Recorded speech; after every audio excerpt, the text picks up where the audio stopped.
국내 주식시장이 올해 마지막 거래를 마쳤습니다. 코스피는 연초만 해도 2,400선이 기대됐는데 연중에 1,900포인트까지 붕괴되는 등 다사다난했던 한 해를 보냈습니다. 내년부터 시간당 최저임금이 8,590원으로 올해보다 2.9%가 오릅니다. 또 7세 미만 모든 아동에게는 월 10만 원의 아동수당이 지급됩니다.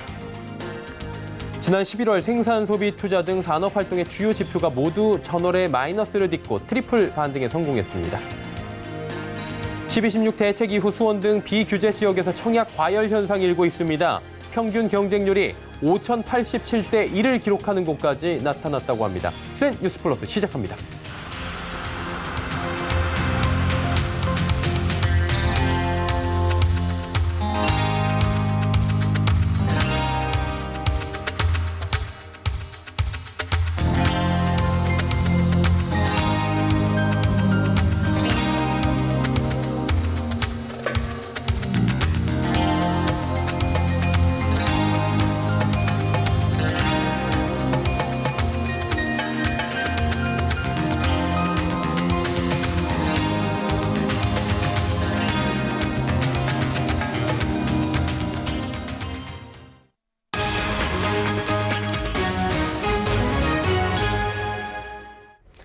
시청자 여러분 안녕하십니까. 센 뉴스 플러스 서정덕입니다. 2019년 주식시장도 오늘로써 끝이 났습니다. 연초만 해도 2,400포인트가 기대됐던 코스피, 지난 8월 1,900포인트가 붕괴되는 등 그야말로 다사다난했던 한 해였습니다. 올해 마지막 시장의 모습은 어땠는지 이소연 기자가 살펴봤습니다. 올해 마지막 주식시장에서 코스닥은 0.12% 상승, 코스피는 0.07% 하락 출발했습니다. 출발부터 엇갈렸던 코스닥과 코스피는 오늘 마감장에서도 희비가 엇갈렸습니다. 코스닥은 마감까지 상승폭을 키우며 1.30% 상승 마감했지만 코스피는 하락폭을 키우며 0.30% 하락해 2,200선을 끝내 넘지 못했습니다.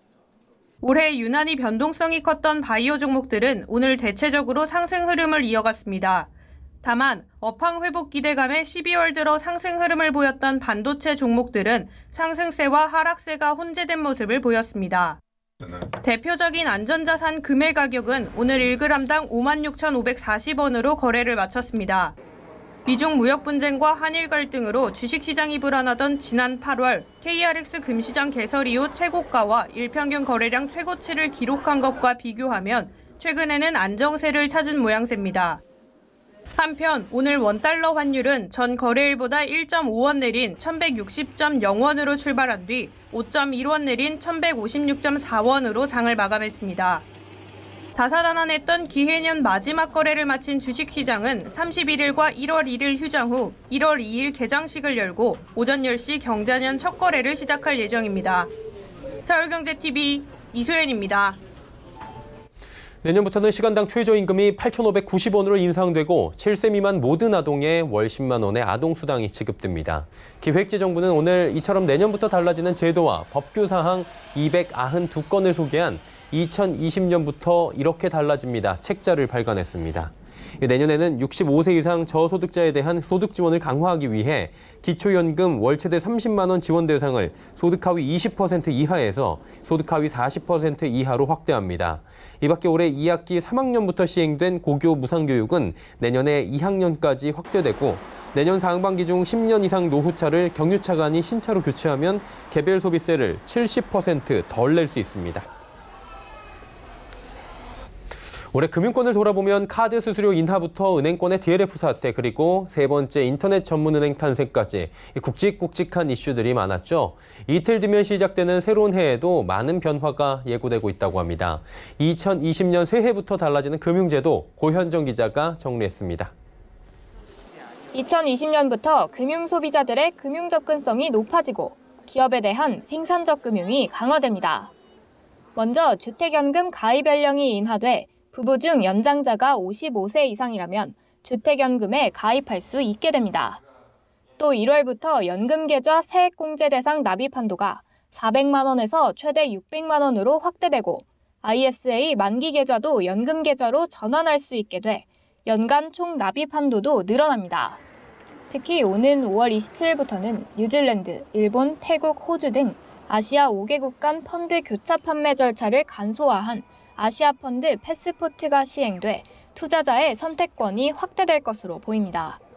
아울러 오늘부터 여러 카드사에 등록된 자동 납부 내역을 한 번에 조회할 수 있고 새해 첫날부터는 법인이나 외국인의 비대면 계좌 개설이 가능해집니다. 올 하반기부터는 모든 카드사 포인트를 원하는 계좌로 한 번에 이체할 수 있게 되며 개인 신용평가 체계가 등급제에서 점수제로 전환될 예정입니다. 금융당국은 또한 미래 성장성 있는 신규 상장기업의 상장비용 절반을 지원하고 중소 중견기업의 시설 투자를 위해 4조 5천억 원 규모의 프로그램을 신설하는 등 기업금융 촉진에 나선다는 방침입니다. 금융위는 또 가계대출의 예대율 산정 가중치를 100%에서 115%로 상향하고 법인대출의 가중치는 현행 100%에서 85%로 하향 조정해 은행에 기업대출에 대한 인센티브를 제공하기로 했습니다. 1월부터 코넥스 상장 후 3년이 지나지 않고 공모 방식으로 자금을 조달한 경험이 없는 창업 벤처기업이라면 크라우드 펀딩을 통해 자금을 조달할 수 있도록 규제가 완화됩니다. 이외에도 금융 빅데이터 활용 범위가 보험 정보와 공공 데이터까지 확대되고 금융 데이터 거래소가 구축되는 등 핀테크 산업 성장 기반이 강화될 예정입니다. 서울경제TV 고현정입니다. 지난달 생산과 소비 투자 등 산업활동 주요 지표가 한 달 만에 모두 플러스로 돌아섰습니다. 통계청이 발표한 11월 산업활동 동향을 보면 전 산업 생산은 광공업과 건설업은 감소했지만 서비스업 생산이 늘며 전월 대비 0.4% 증가했습니다. 같은 달 소비 동향을 보여주는 소매 판매는 의복과 화장품 등의 판매가 늘어 전월에 비해 3%가 증가해 석 달 만에 플러스로 돌아섰습니다. 설비 투자는 운송 장비 투자가 늘어 이 전월에 비해 1.1% 늘었습니다. 이에 따라 실물 경제 3대 축인 생산과 소비, 투자가 한 달 만에 모두 플러스를 기록했습니다. 12.16 대책 이후 수원 분양시장에 과도한 청약 열기가 나타나고 있습니다. 지난 주말 수원 권성구 곡반정동에서 분양한 단지에서 무순위 청약으로 14가구를 모집했는데요. 7만 명이 넘게 신청해 평균 경쟁률이 무려 5,087대 1을 기록했다고 합니다. 서울의 규제가 집중되다 보니 비규제 지역인데다 전매 기간도 6개월로 짧고 개발 호재가 있는 곳에 수요가 몰렸다는 분석입니다. 정창신 기자입니다. 수원 코오롱 하늘채 무순위 청약에 7만 1,222명이 몰렸습니다. 무작위 추첨으로 14가구를 뽑자 수요자들이 대거 뛰어든 겁니다. 이곳은 비규제 지역이라 전매 제한 기간이 6개월로 짧고 곳곳에 재개발, 재건축 사업이 추진 중이라 개발 호재도 반영된 것으로 분석됩니다.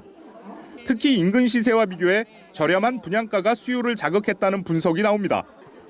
조합원 분양가 기준에서 피가 3억이 넘어갔으니까 이미 지금 들어가면 분양가 대비 지금 그 주변은 8억이 넘어갔기 때문에 충분한 수익을 가져갈 수 있잖아요. 그리고 대출이 나오잖아요. 실제 코오롱 하늘채 84A주택형의 분양가는 4억 9,890만 원. 국토부 실거래가를 확인해 보니 인근 힐스테이트 영통단지의 전용 84제곱미터는 이달 8억에 거래됐습니다. 시세보다 3억 원가량 저렴한 겁니다. 수원에선 재개발 사업 11곳, 재건축 사업 15곳이 추진 중입니다. 이 같은 개발 호재 덕에 수원 아파트값은 25주 연속 상승 중입니다. 감정원 조사에 따르면 수원 아파트값은 23일 기준 전주보다 0.47% 올랐습니다. 12.16 종합부동산 대책이 발표됐지만 규제에서 비켜난 덕에 집값이 더 오른 겁니다. 업계에선 수원을 비롯해 인천, 대전, 광주 등 비규제 청약 지역으로 풍선 효과가 계속 나타날 것으로 관측하고 있습니다. 서울경제TV 정창신입니다. 조원태 한진그룹 회장과 어머니인 이명희 정석그룹 고문이 지난 크리스마스 회동 때 불거졌던 소동에 대해 깊이 사죄드린다며 가족 간의 화합을 통해 고 조양호 회장의 유훈을 지켜나가겠다는 공동 사과문을 냈습니다. 내년 3월 주주총회를 앞둔 상황에서 불거진 가족 간의 갈등이 서로 부담이 된다는 판단에 급거 수습에 나선 것으로 보입니다. 앞서 조 회장이 지난 25일 서울 종로구 평창동에 있는 어머니 이 고문의 자택을 찾았다가 이 고문과 언쟁을 벌인 사실이 알려지며 그룹 경영권을 둘러싼 남매 간의 갈등이 총수일가 전체로 번지는 것 아니냐는 의문이 제기된 바 있습니다. 두 모자는 공동 명의의 사과문을 통해 조원태 회장은 어머니인 이명희 고문께 곧바로 깊이 사죄를 했고 이명희 고문은 이를 진심으로 수용했다고 말했습니다.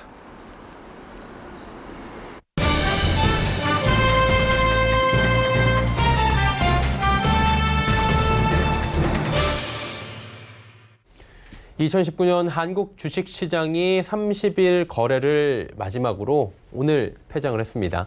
올해 국내 증시는 미중 무역 갈등과 일본의 경제 보복, 바이오주들의 급등락 속에 말 그대로 다사다난했던 한 해를 보냈는데요. 올해 주식시장이 어땠는지 되짚어보고 내년에는 어떤 모습을 보일지 증권부의 배요한 기자와 함께 이야기 나눠보도록 하겠습니다. 어서 오세요. 예, 안녕하세요. 네, 오늘 폐장일이었는데 주식시장 흐름은 어땠습니까? 네, 오늘 코스피 지수는 전거래일 대비 0.3% 하락한 2197.67포인트의 장을 마쳤습니다. 이날 외국인은 3천억 원이 넘는 주식을 팔아치우면서 코스피 하락을 주도했습니다. 반면 코스닥 시장은 외국인과 기관의 동반 매수세에 힘입어 1.3% 오른 669.83포인트를 기록했습니다. 네. 코스피 코스닥이 조금 엇갈린 모습을 최근에 몇 거래일 동안 보여주고 있고 오늘도 그랬는데 코스닥 1% 넘는 강세는 굉장히 또 눈에 띄는 모습인 것 같습니다. 2019년 이제 폐장입니다. 올해 우리 증시 어땠는지 간단하게 좀 짚어주시죠. 네, 앵커께서 말씀하셨다시피 올해 우리 증시는 다사다난했던 한 해를 보냈습니다. 1월 2일 2050포인트로 출발한 코스피는 연초 상승세를 이어가며 지난 4월 16일 2248포인트로 연중 최고치를 기록했습니다. 하지만 미중 무역 분쟁과 일본의 경제 보복, 바이오 기업들의 임상 실패 등의 여파로 투자 심리가 얼어붙으면서 지난 8월 코스피는 장중 3년 만에 1900선이 붕괴됐고 코스닥 역시 2015년 1월 이래 최저점인 540포인트까지 폭락했습니다. 이후 국내 증시는 상승 반전에 성공해 현재 저점 대비 15% 정도 오른 상태입니다. 네, 그래도 이제 저점 대비해서 한 15% 정도 올라왔다라니까 다행인 것 같은데요. 그렇다면 내년에 우리 증시 전망은 어떻게 되고 관심을 가져야 할 만한 이슈가 있다면 어떤 것들이 있을까요? 네, 전문가들은 내년 글로벌 정치 리스크가 다수 존재해 증시 변동성에 대비해야 된다고 한 목소리를 냈습니다. 정원일 유안타증권 연구원은 내년에는 미국 대선 이슈와 홍콩 집회가 맞물리면서 중국과 미국의 무역 분쟁 불확실성이 증가할 수 있다고 언급했습니다. 또한 브렉시트와 중동 리스크도 예상치 못한 변동성을 불러일으킬 수가 있어 눈여겨볼 필요가 있다고 조언했습니다. 네. 김지산 키움증권 리서치센터장은 내년 한국 증시는 실적 바닥론에 힘입어 연초에는 상승했다가 하반기로 갈수록 경기 둔화 우려와 세계 정치 불확실성이 불거지며 변동성이 커지는 상저하고 흐름을 나타낼 것이라고 조언했습니다. 특히 당장 내년 1월 1일에는 홍콩에서 대규모 집회가 예정돼 있어 관심을 갖고 지켜봐야 할 것 같습니다. 시위대와 정부가 충돌할 경우 미중 무역 협상에도 부정적 영향을 미칠 수 있기 때문인데요. 네. 그러면은 이제 증권사들이 요맘때쯤이면은 매년 코스피 밴드를 잡아주잖아요. 이번에 어떻게 잡아줬습니까? 네. 국내 주요 증권사는 내년 코스피 예상 밴드 하단을 평균 1958포인트, 상단을 2411포인트로 각각 제시했습니다. 네. 상단과 하단의 편차가 약 450포인트로 비교적 크게 나타났는데요. 내년에 굵직한 대내외 이슈가 존재의 결과에 따라서 우리 증시가 변동성을 보일 것이라는 분석 때문으로 풀이됩니다. 네, 밴드 상하단이 굉장히 차이가 지금 많이 난다. 변동성이 강해질 수 있다. 내년도에 이렇게 정리가 될 것 같아요. 그러면 투자자들이 눈여겨볼 만한 종목이나 업종이 또 따로 있을 것 같은데요. 네, 대부분의 증권사들은 IT 섹터와 경기 민감주가 내년 코스피 상승을 견인해 주목할 필요가 있다고 조언했습니다. 김중원 현대차투자증권 연구원은 내년부터 2021년까지 반도체 사이클이 기대되는 만큼 IT 섹터의 강세는 지속될 것으로 전망한다고 전하며 한국의 경기 동행 지수가 상승 추세에 있어 경기 민감주에 대한 투자 매력도 높다고 강조했습니다. 김진명 하나투자증권 연구원은 내년 코스피의 연간 순이익 예상치는 전주 대비 0.3% 상향 조정된 112조 2천억 원을 기록할 것이라며 연간 순이익 예상치가 상향된 SK하이닉스, 삼성화재, LG, 유한양행, KC텍, 삼양패키징 등의 종목에 관심을 가져볼 필요가 있다고 조언했습니다. 네, 이제 폐장하는 국내 증시 올해 상황과 그리고 내년도에 대한 전망들까지 짚어봤습니다. 증권부의 배요한 기자였습니다. 고맙습니다. 네, 감사합니다.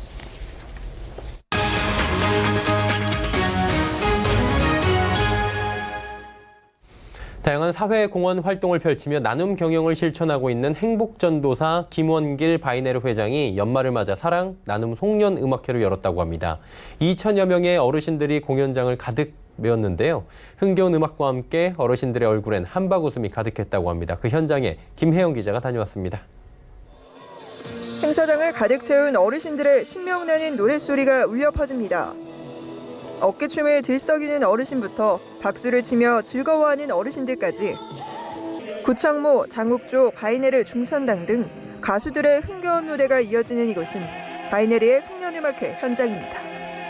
아주 재미있게 즐기러 왔어요. 잘 먹고 또 상품도 준다며 또 즐겁게 이렇게 이런 일이 좀 많았으면 너무 좋겠어요. 연말을 맞아 문화 공연을 즐길 기회가 상대적으로 부족한 어르신들을 위해 마련된 자리로 푸짐한 식사 대접에 훈훈한 온정과 흥겨운 공연이 더해졌습니다. 이번 행사는 돈을 벌어 세상을 이롭게 하는 데 써야 한다는 김원길 회장의 경영 철학이 반영됐습니다. 요즘에 불경기다 해서 마음들이 자꾸 웅크러드는데 어떻게 하면 이 세상들의 웅크러진 마음을 풀어볼까, 이런 마음으로 송년음악회를 준비하게 됐습니다.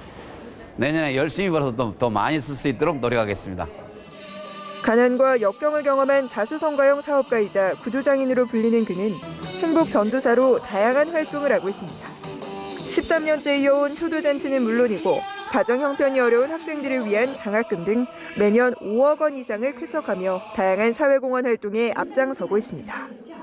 진짜 부자는 돈을 많이 번 사람이 아닌 번 돈을 나눔을 통해 잘 쓰는 사람이라고 말하는 김 회장은 이웃과 함께 할 수 있는 다양한 기부와 나눔 활동을 새해에도 지속할 계획입니다.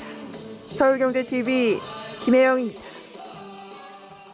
K-팝은 문화를 넘어 한국을 대표하는 수출 상품이 됐다고 해도 과언이 아닐 텐데요. 국내에서 가장 많은 수의 K-팝 아티스트를 학생으로 보유한 글로벌 사이버 대학교가 K-팝 홍보관과 글로벌 K-팝 진흥원을 신설하며 본격적인 한류 문화 전문 인력 양성에 나섰다고 합니다. 문다혜 기자가 전해드립니다.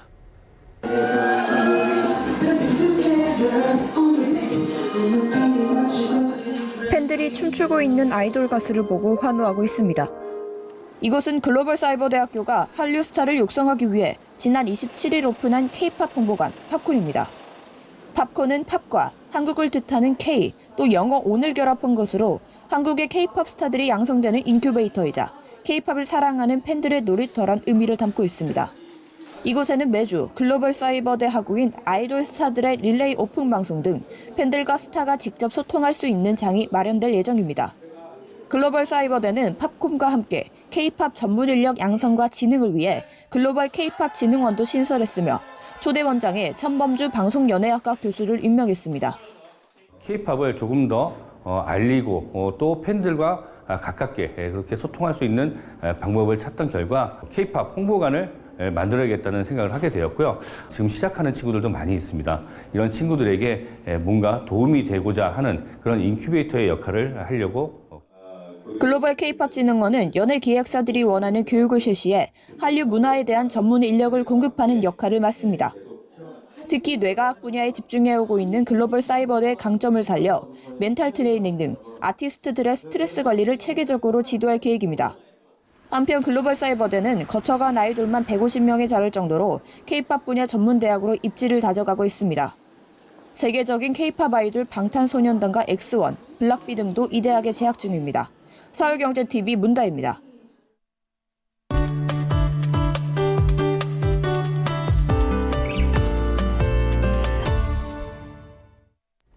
지난번에도 저희가 소개를 해드린 바 있듯이 이제는 기상 이변 대응을 경영의 한 축으로 인식해야 되는 시기가 온 것 같습니다. 몇 년 전에 삼성경제연구원에 따르면 기상산업을 부상하는 신수익 사업으로 분류하기도 했었고요. 자, 그래서 오늘은 기상을 블루오션 산업으로 만든 일본 기상회사 이야기를 또 해보고자 합니다. K웨더의 반기성센터장과 함께합니다. 어서 오세요. 네, 안녕하세요. 네, 먼저 우리나라 얘기부터 해봐야 될 텐데 기상산업이 아직 좀 약하다라는 얘기가 있는데 어떻습니까? 그렇죠. 우리나라 기상산업이 이제 많이 성장한 것은 사실입니다. 네. 그러나 이제 외국에 비해서는 아직 매우 미약한데요. 하지만 미래를 내다보고 좀 차분하게 투자하고 역량을 좀 키워나간다면 우리나라 기상산업 시장의 미래는 뭐 아주 밝다고 봅니다. 먼저 이제 세계 기상시장에서 비교적 잘 성장한 일본의 좀 기상회사를 살펴보도록 하죠. 일본에서 기상 업무가 민간에서 자유화가 이루어진 것이 1993년입니다. 그러니까 이제 26년째로 접어들었는데요. 부럽게도 일본의 기상회사들은 지속적인 성장을 정말 거듭하고 있어요. 기상예보 종사자의 수는 해마다 증가하면서 2018년에는 8,000명에 이르렀다고 하는데요. 일본에서는 단독 비즈니스부터 기상정보를 중심으로 한 상호정보 교환 사이트, 포인트 예보, 건강정보 등 민간기상 사업자가 강점으로 꼽히는 분야에서 적극적인 정보 생산 및 판매로 아주 많은 수익을 올리고 있다고 해요. 네, 많은 수익을 올린다라고 말씀해 주셨는데 이게 어느 정도입니까? 일본의 대표적인 기상정보회사가 이제 W사인데요. 예. 사원수가 한 800명이 넘는 것으로 알려져 크네요. 있습니다. 근데 이게 이제 해외에서 근무하는 직원만 한 400명이다 보니까 명실상부한 어떻게 보면 글로벌 기업이라고 그렇네요. 할 수가 있는데요. 연 매출액이 한 2천억 원 정도 되는 회사입니다. 그러니까 우리나라에서 가장 큰 기상회사에서 올리는 매출보다 한 20배 이상 더 많은 매출액을 올리고 있는데요. 이 회사는 일본에 본사를 둔 세계 최대의 기상정보회사로 전 세계 35개 도시 14개국의 지사가 있습니다. 일본 국내 네트워크는 17개 지역이 있는데요. 800명 이상의 스태프진이 24시간 365일 전 세계 기상을 매일 관측하고 분석하고 예측을 하고 있죠. 그렇다면 이 회사에서 팔고 있는 기상 정보가 어떤 것들이 있어요? 정말 다양합니다. 예.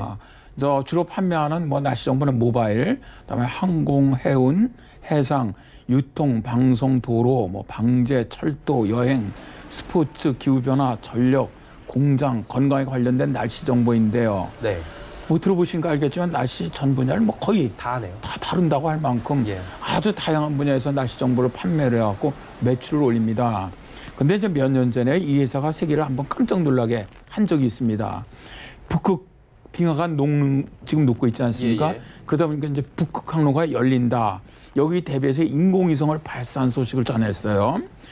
이게 웬만한 국가도 아직 위성을 발사 못하고 있는데 조그만 기상회사가 위성을 독자적으로 쏘올린 거예요.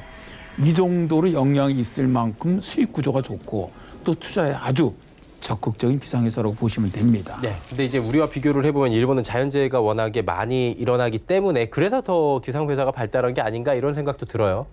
맞습니다. 그런 측면도 있죠.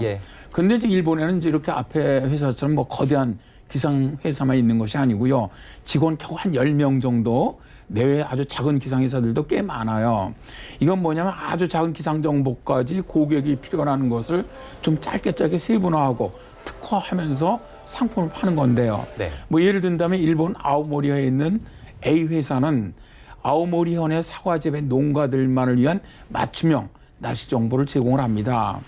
이 회사는 현재 아오모리현 사과 농가의 약 10%인 2천여 곳의 사과 맞춤형 예보를 오전 8시부터 3시간 단위로 농가에 제공을 해줍니다. 또 S라는 기상회사가 있는데 여기는 서핑족만을 위한 기상 서비스를 제공하는 날씨 회사예요. 사장과 직원 20명 모두가 전문 서핑족인데 이 회사는 일본은 물론 해외 서핑 명소 240곳 전 세계에 대한 날씨 정보를 고객에게 제공을 하는데 이동통신을 통해서 제공하는 서비스에 가입한 회원수만 10만 명이 넘어요. 딱 서핑 예보 하나만 가지고 연 60억 원이 넘는 돈을 법니다. 어마어마하네요. 그러니까 엄청나다고 볼 수가 있죠. 또 좀 등산객만을 갖다 겨냥한 M이라는 기상 예보 회사도 있는데 이 회사는 일본 전역에 있는 산에 대한 독자적인 산악 예보를 판매를 합니다. 지금 우리나라 같은 경우 기상청에서 산악 예보를 하고 있어요. 근데 어떻게 보면 광범위한 지역에 대한 일반적 예보 수준에 머무르고 있거든요. 근데 이 회사는 등산하고 있는 지역의 상세한 기상 변화 시간별이요, 그다음에 어떻게 대처하는 방법, 피난 루트에 대한 아주 정확한 정보까지 실시간 제공해주고 있다고 해요. 앵커님도 한번 기상산업에 투자해 보시면 어떨까요? 돈을 먼저 번 뒤에 투자하는 것으로 하겠습니다. 해외 사례로 본 날씨 경영에 대해서 오늘 자세히 재밌었네요. 이야기 나눠봤고요. K외대 반기성센터장과 함께했습니다. 고맙습니다. 네, 감사합니다.